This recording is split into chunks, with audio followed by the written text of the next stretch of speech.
Сооротуучу Кудай. 28 август.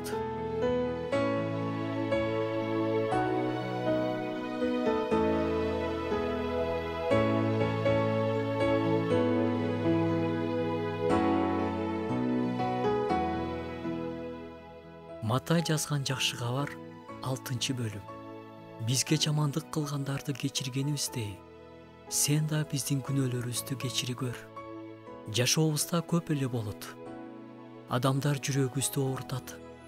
Жакшылыгыбызга жамандык менен жооп бергендер болот. Жөн жерден жалаа жапкандар болот. Мындай нерсени көтөрүш оңой эмес. Бирок Кудайдын сөзү эмне дейт? Кечир дейт. Аларды кечир дейт. Эмнеге аларды кечиришим керек? Кандай экенин алар да сезишсин. Бирок биз аларды эң биринчиден өзүбүз үчүн кечиришибиз керек. Кандайча дейсизби? Жогоруда окуп кеткен аят асмандагы атабыз сыйынуусунан алынган аят.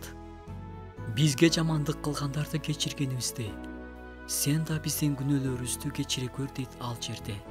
Биз кандай кечирсек, бизди ошондой деңгээлде кечир деп сыйынып жатабыз.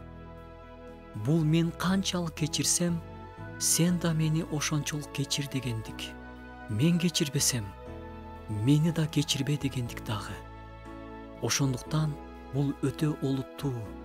Же чечим чыгарып, канчалык оор болбосун кечиришибиз керек. Же өзүбүз да кечирилбеген бойдон жашообузду улантышыбыз керек.